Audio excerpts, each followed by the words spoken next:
This show is sponsored by Mighty Capital, the go-to venture capital firm for product-first companies like Airbnb and Amplitude. Learn why they are dubbed the best value for the dollar invested at mighty.capital. I'm SC Moadi, founder and chair of Products That Count, a 501c3 nonprofit engaging over 500,000 product managers. Our mission is simple: help you build great products through groundbreaking research, prestigious awards, and top-notch programming like this award-winning Top 1% podcast. Whether you're aiming to boost your career or turn your product team into a competitive advantage, this is your gateway. Visit productsthatcount.org and begin your product leadership journey. This particular series is hosted by one of the first chief product officers in the world, Renee Niemi, and each episode is a masterclass in product leadership. Renee, over to you. Well, this afternoon, I am so excited I have with me Nabil Bukhari. He is the Chief Product Officer of Extreme Networks. Nabil, first of all, I want to start by saying congratulations on being selected as one of the finalists for Top CPO of the Year. How does it feel to be one of the best Chief Product Officers in the world? Well, Renee, first, good to see you. Thank you for having me here. And look, it's just really, it's really a representation of the team. I think I'm just the figurehead. I'm just the face in front of everybody, but it's really, it's really a recognition of what the teams are delivering and how they're charting the path for the forward.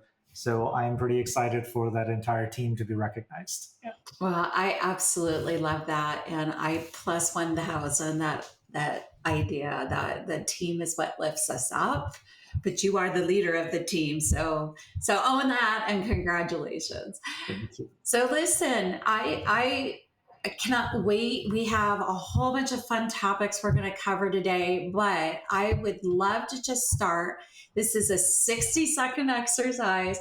We want to know, what you do, who you work for, and the products and customers that you serve.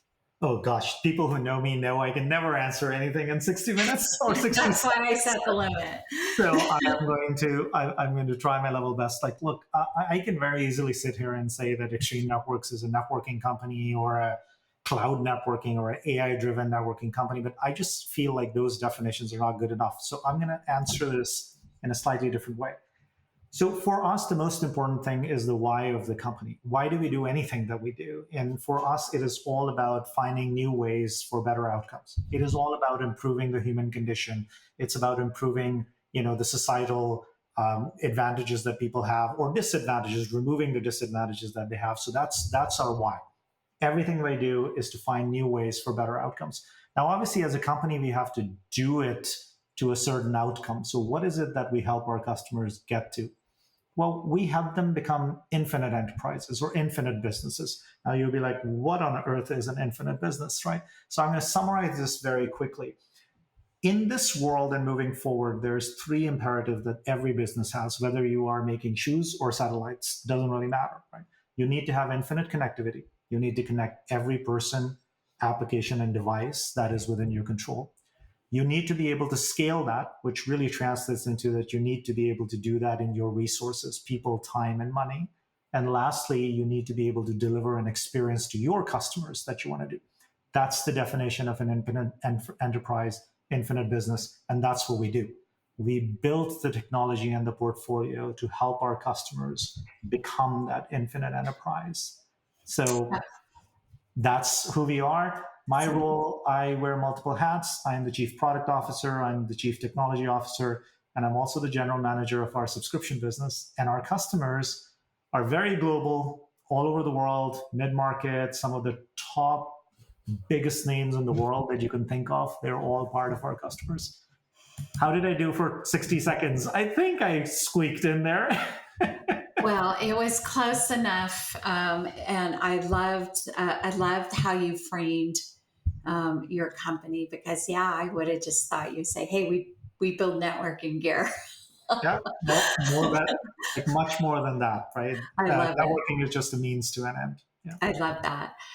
So I'd love to kick this discussion off around the role of chief product officer. And I think you have quite a unique lens because you do wear many hats, especially the fact that you're both the chief technology officer as well as the chief product officer. So the roles were rapidly evolving, and what we did yesterday is different than what we do today, which is definitely going to be different than what we do tomorrow.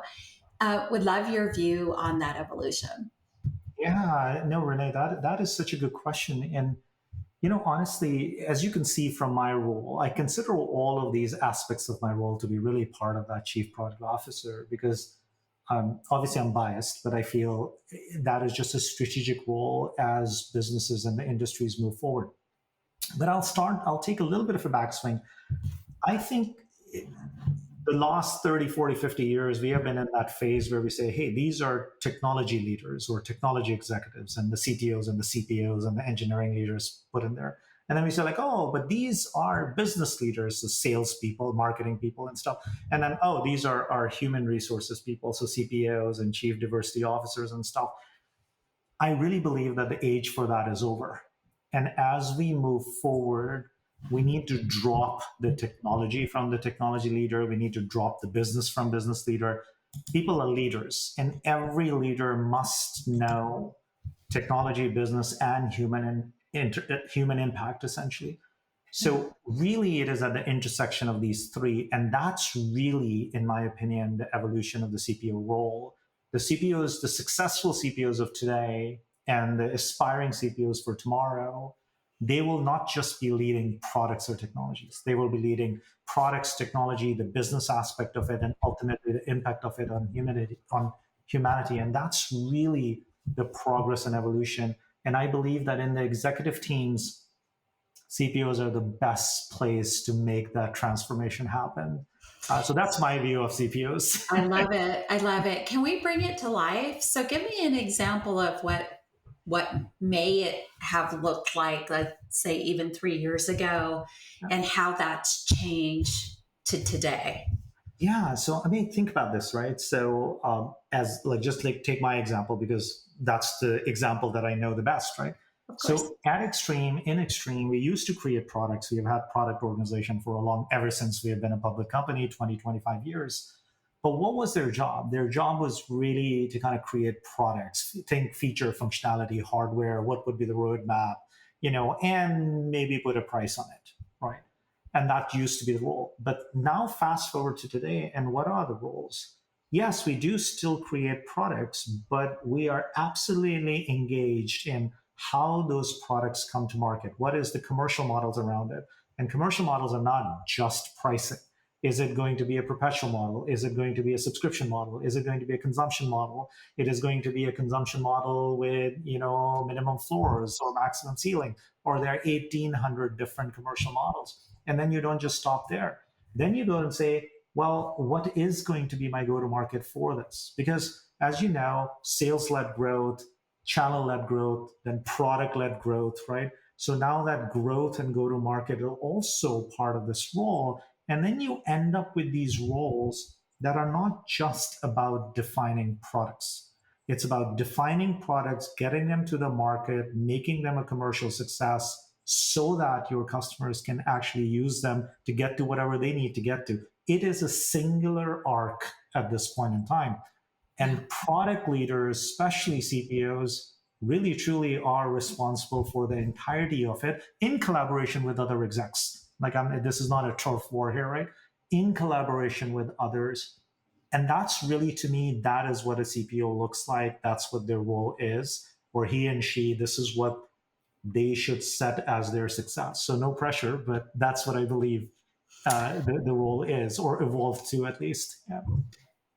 Yeah. I mean, you can almost say that the chief product officer is the chief customer officer, the chief business officer, the chief revenue officer, and obviously they don't go deep in that, but the more that you can build that into your products, the more you think about that as you're solving problems for your customers, the better the company that you work for will be served, aka Absolutely. more money, more efficient.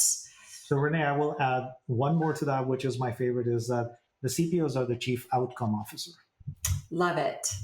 Outcome for the company, outcome for their teams, outcome for their channel partners, outcome for their customers. And if we focus on the outcome, the product and the go-to-market and the packaging and the pricing, they're just all means to get to that outcome. So, there you have it. Yeah. No, I love it. COO, but a different COO. Okay, good. That was a great discussion. We will not create a title out of it. All right. So let's shift to this year. What does this year look like for you? How are you spending your time? Obviously, last year with all the hype around AI and all of the need for information, I know a lot of chief product officers were disrupted, and of course that was back to back, with uncertain economic times, back to back with the pandemic. So what does this year bring for you? Yeah, that's a great question. I think there's just so many things that are happening in the market, Renee. It's like you talked a little bit about the macro. The macro is kind of interesting. The market is behaving in weird ways, if you would. And then, of course, being a global company, it's not just about what the US market is doing, but what the global market and what the regional markets are doing. So I think that's one thing that is top of mind. AI, obviously, we cannot have a conversation without AI, but look, I think last year was the year when it caught the imagination of everybody, right? It's just like we all know, right? No matter who you are, you're using AI in some way or another. But conversely, it resulted in an AI washing, right? Everything right now is being bunched into the AI, and no matter what your product is, you're putting AI in front of it and stuff. And this is typical. This is the hype cycle. So this is not unusual. But I think this is the year, or the next 12 months, 18 months, this is the time where we will kind of stop getting out of that overexcited market and that hype of the AI and really get to the actual use cases for AI. And the key imperative in there is sustainable use cases. Because everybody has gone out and created a ChatGPT style, interface, whether that is useful or not. And people are spending a lot of money doing that without really knowing where the return is going to come from.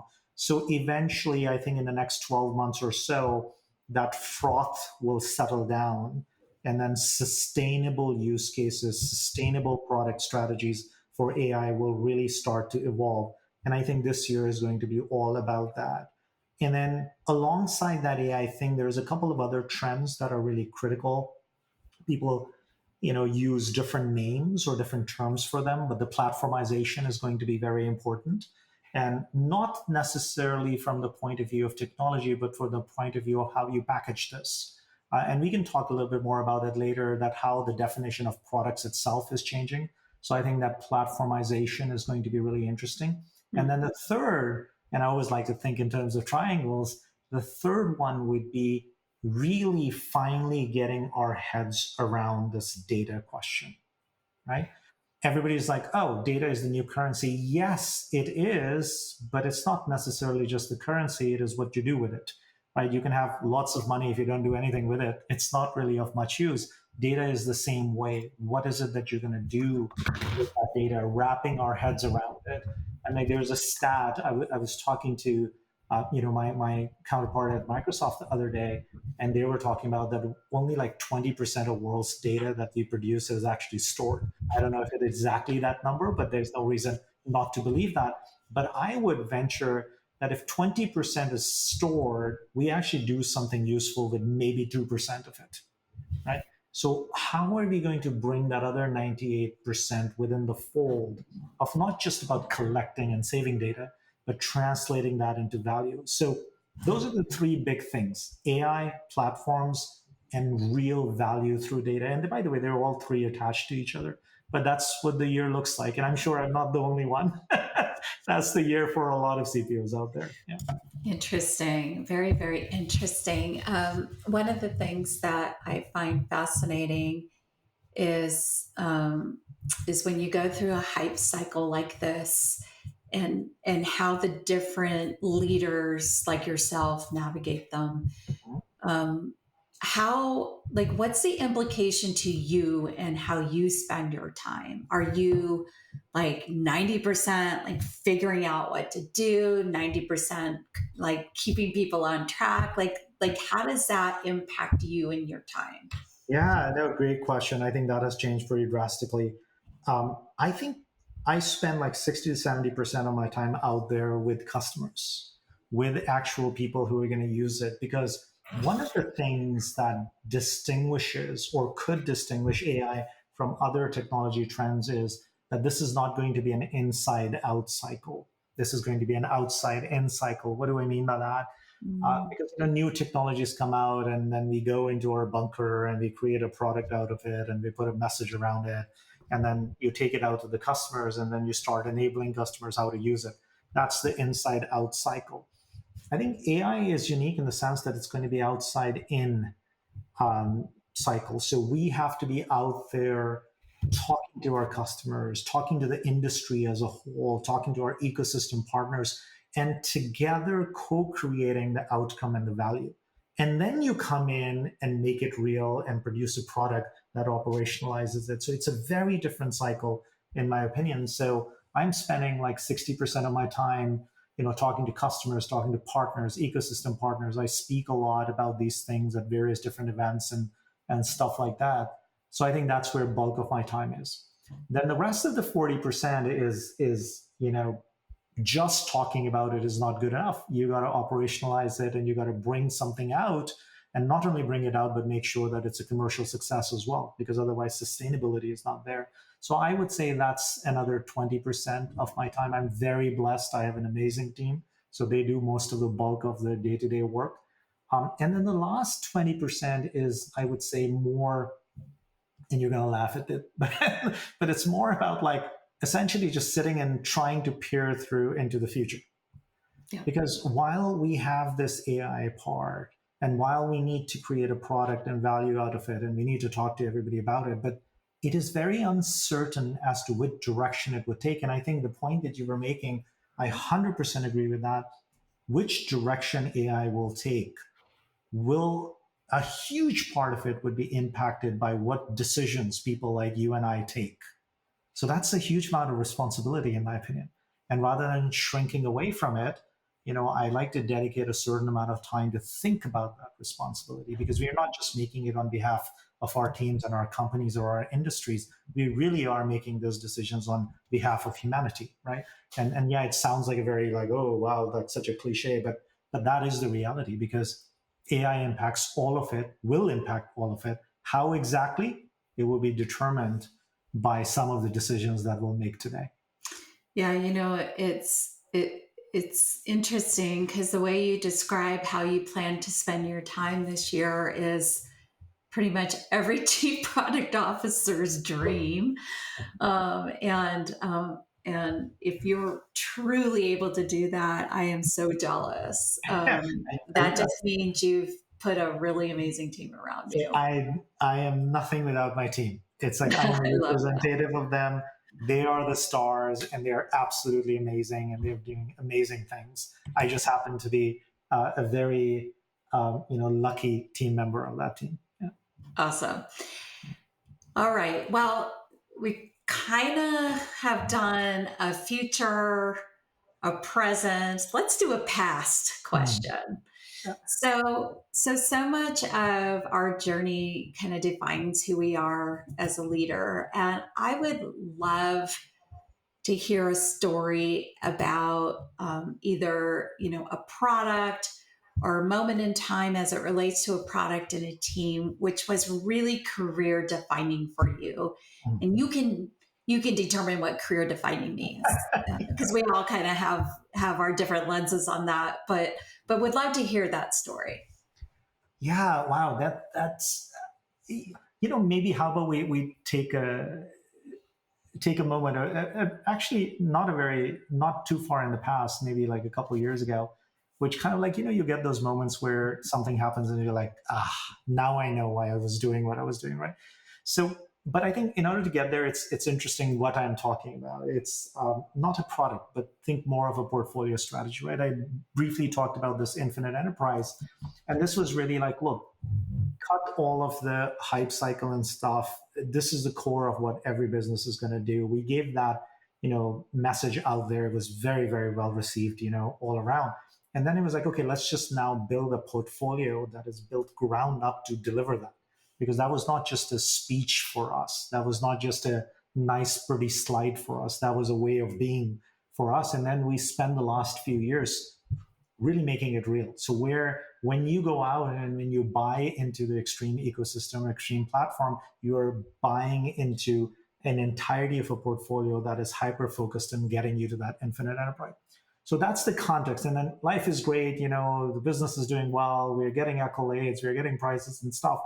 And then one day, we were sitting with one of our largest customers. I don't know if I can take their name or not, but we were sitting with them and we were talking to a bunch of them, and they were in a room, and it's like, their CIO and there's, their VPs of, networking, security, and blah, blah, blah. And they were like some actual engineers as well.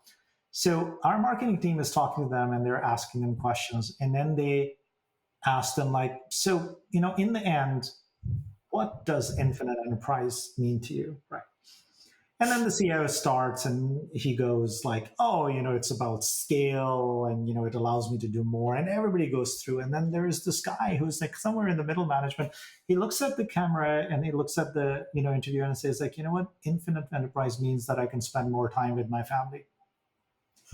Renee, that was the moment where you say all of this work, all of this, it just crystallizes into that moment.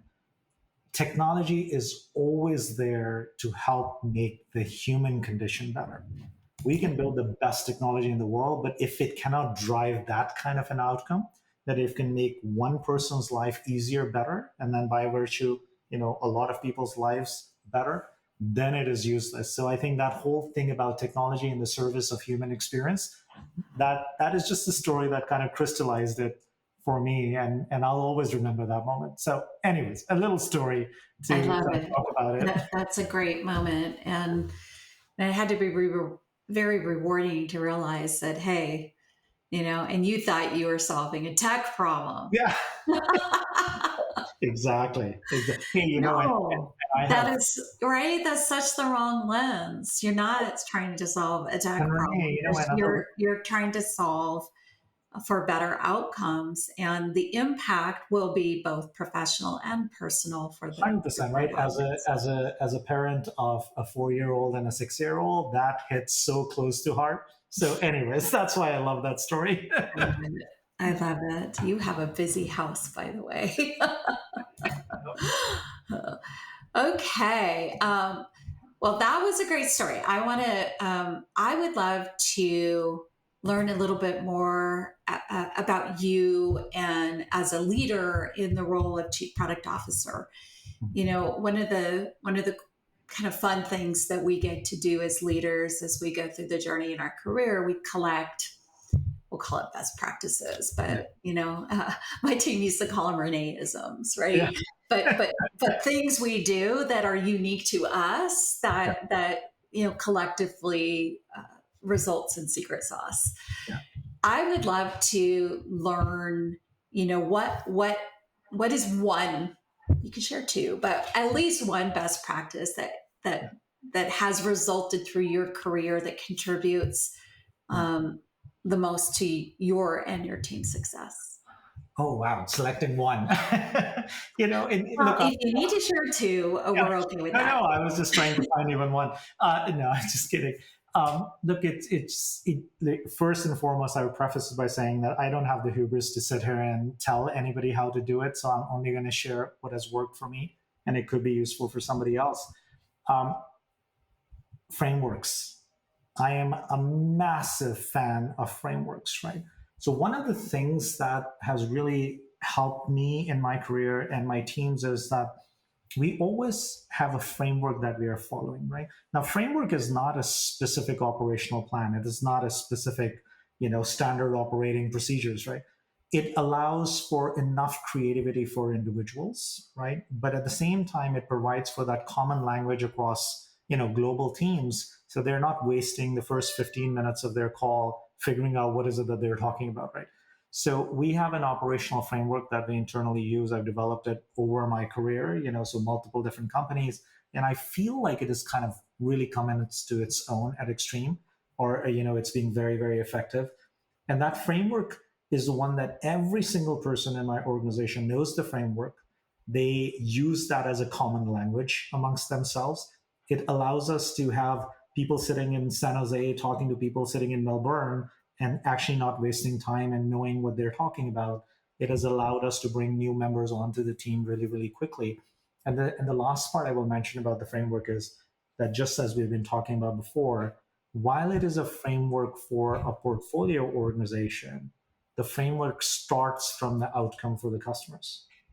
So it's an outside in framework. So if I can summarize, pick a framework, doesn't matter which framework it is, they're all good and they're all bad at the same time. Make your own if you want to, but just make sure that that brings that consistency and common language. And if possible, don't make it about technology, make it about people, right?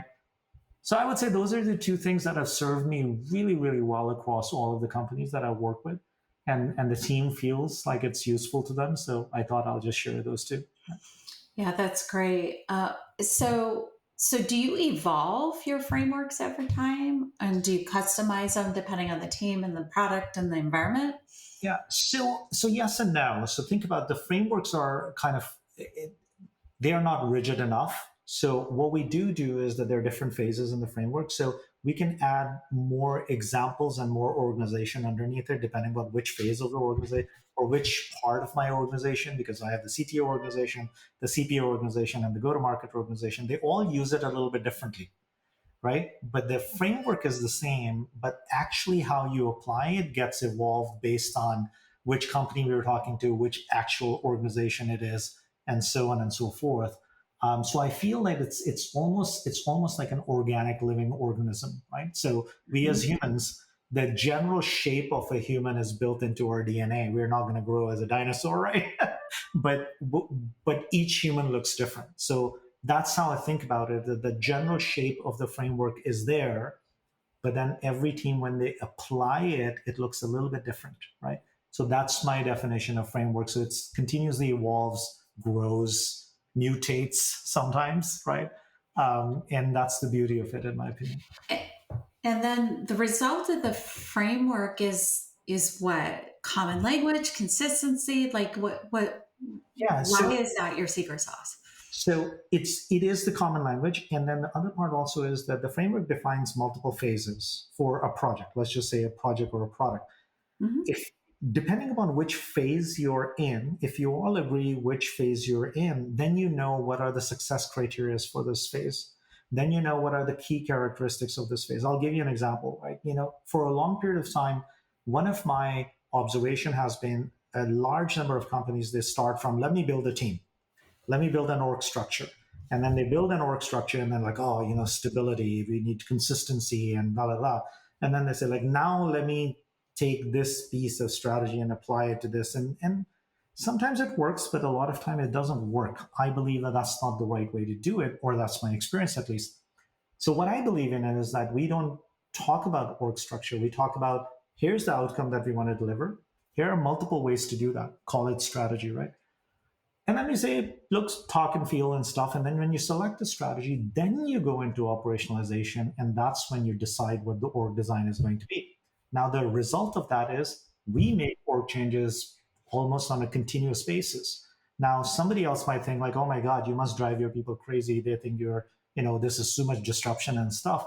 Actually, no. Once that framework becomes the core competency of that organization is constantly evolving and changing, because the things that you're doing is obviously extending and changing as well. So that's kind of like an outcome of that framework. And then there's obviously tracking and execution and stuff like that. Second thing I'll point out is I think about 90% of the people out there confuse strategy versus tactics. They get too wrapped up around the axle, like, oh, this is strategy and this is execution, and you're an execution focused person and you're a strategy focused. I call BS on all of that. All of us, as every leader, we need to know the strategy, the execution, and the operationalization all in one go. And the framework allows you to actually do that as a team as you go. So some of the key, like what does it actually deliver to you? Now there's too many of these for me to talk about, but that's really what the framework brings. It brings a bit of a structured chaos. Chaos is important for innovation, but chaos without any structure, any guidance is chaos. But chaos with some structure and guidance, that becomes innovation. So framework is that guidance for the chaos. So what I hear you saying, which I love, by the way, is that you use the framework to enable maximum creativity with maximum likelihood of successful outcome. Bingo. I'm going to take that as a definition of the framework. I love that. That's what it is, right? It's like it's the whole thing like, hey, these people are really good at executing and these people are thinkers or creatives. I really don't believe in that kind of a differentiation in people. Everybody is creative and everybody knows how to, function and execute. You just need to enable them, right? And the framework allows you to do both. Right? I love that. Excellent. Well, I cannot believe our time together is almost over, but we cannot leave without talking about, drum roll, please. AI. Right. Because, oh my gosh, this last year has just been pivotal on so many fronts. I would love your perspective specifically on the role of AI in product management, and what are the implications in both the short term and kind of the long term. Right. Yeah, I'm going to try and keep as succinct as possible. Brevity is not my strong suit, but I'm going to try here. So a couple of misconceptions. Let's start with a couple of misconceptions around AI. First, AI is not a product. So we cannot think about it as a product. We cannot really think about this. Hey, I'm going to create an AI product. The thing that I walk into a lot of companies and say like, well, why do you want to take up AI? And they're like, well, because my board came up and told me we need an AI strategy. Okay, the worst place to start your AI journey, right? So, but the key is, so just from product management, don't think of it as a product. It's really a set of capabilities. I'm not even going to call it technology, right? So it's a set of capabilities. So now, how would it change? The product management is you are now delivering a set of capabilities to the customers. But now think about this way. When you were developing a product, you were saying like, hey, customer, this is a product, this is how you use it, right? But when you are giving a set of capabilities, then you need to sit with that customer to really help them figure out what is it that they want to accomplish with them, and then make sure that they're enabled to do that. So this concept of don't create products, create capabilities, and deliver outcomes through those capabilities. It's a subtle but such an important difference in product management. And I believe that will be the big change. I think there's few product managers that are doing it today. They're designing experiences. They're designing outcomes for the customers and then delivering capabilities for that. But in a few years, that will be the default. I think that's how it will change. The last part I will say about AI is that not everybody is going to adopt and use AI at the same time in the same exact way. It's not a monolithic thing. AI is an arc, right? And I've actually talked about this quite a bit. I will briefly discuss it. So the arc, as we are technology people, we love our acronyms, right? So ARC is really, it's like when you think about AI, the first phase that anybody would go through is the A, which is either augmentation or acceleration.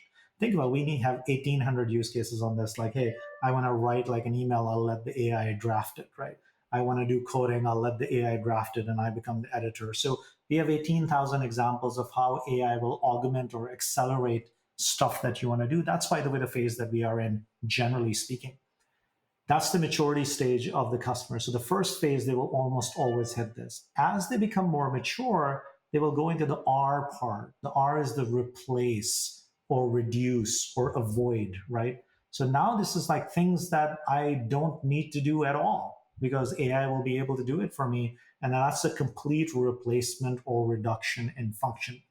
Now it's a different phase, different kind of AI products will come up for that. People will define the ROI differently. And as a product manager, you need to understand which phase you are delivering for, where your customers are. And the last C is obviously the creation phase, which is the nirvana. We all want to talk about things that AI will do that doesn't exist today, but you know what? Nobody's going to jump into that phase right away. So you got to help your customers go through that arc. And as a product leader, as a product manager, your job is to be the partner to your customer as they traverse this arc. So now you're not really creating discrete products. You are managing an arc and you are helping your customer go through that. It's a fundamentally different role, in my opinion. But I'll stop there. I can talk on this, and I do talk on this forever. Well, but I yeah. love the fact that you found a way to create a new acronym. Yeah. Hey, we are all geeks in that. Gold star for you. How do you feel about this statement when I say that AI doesn't matter? Mm-hmm. What AI is going to do is allow you additional tools to solve bigger and better problems and outcomes for your customers, and to do that quicker. Yeah, so 100% Renee, and that is exactly what that arc thing is. Because think about functions or use cases or workflows, whatever you want to call it, to accelerate or reduce. You already know them, right? So sometimes I talk about AI and I start my speech by saying the best way to talk about AI is to not talk about AI. The same thing as you were pointing out. So I 100% agree with that statement for the first two phases. As the companies are becoming mature on it, stop worrying about an AI strategy. Just pick up a use case. By the way, another thing, pick a use case that have definitive value. People that, I'm going to start from the low-hanging fruit. Please do not on AI. Pick one use case, but a use case that has a definitive value that you, your organization, your company actually cares about. Because nobody cares about low-hanging fruit, right? So anyways, that's just a side note here. So pick that use case and then apply different things. And by the way, sometimes it's not going to be generative AI. Sometimes it's going to be just general AI or the good old machine learning, right? Whatever the case might be, get to that value. And that helps develop that muscle and stuff. The time where I feel organizations should genuinely now start thinking in the context of the AI is if they're mature enough to reach the C phase, where they are now talking about creating something that didn't really exist. But quite frankly, that's probably 0.001% of the organizations out there. For rest of us mortals, right? Don't focus on AI, focus on the use cases that you want to either accelerate and augment or replace and reduce. And that's a great place to start it. So I think you're saying exactly the same thing. So yeah, I agree with it. It's just starting with an AI strategy is the wrong place to start. I love that. Well, I think that's the perfect note to end on. I just want to say thank you. I've really, really enjoyed our conversation. And once again, congratulations on being a finalist. I can now see, and it's super clear why. Renee, thank you. You're very generous. I appreciate that. Look, I really appreciate what the organization does. What you guys are bringing to the community, because it's really again in the spirit of making the community of product managers better, and I love that. So I thank you to you and SC and the whole entire organization for doing that. And look, thank you for recognizing my team. As I said, I'm just the talking head. It's the team, and so on their behalf, thank you. Awesome. Thank you. This is SC Moadi again, founder and chair of Products That Count. Thank you for listening to this episode. If you like what you heard, be sure to leave us a review on your favorite platform, including Spotify and Apple. And please check out our other resources at productsthatcount.org. They're designed to accelerate your product career and make product the most important function in business. Until soon.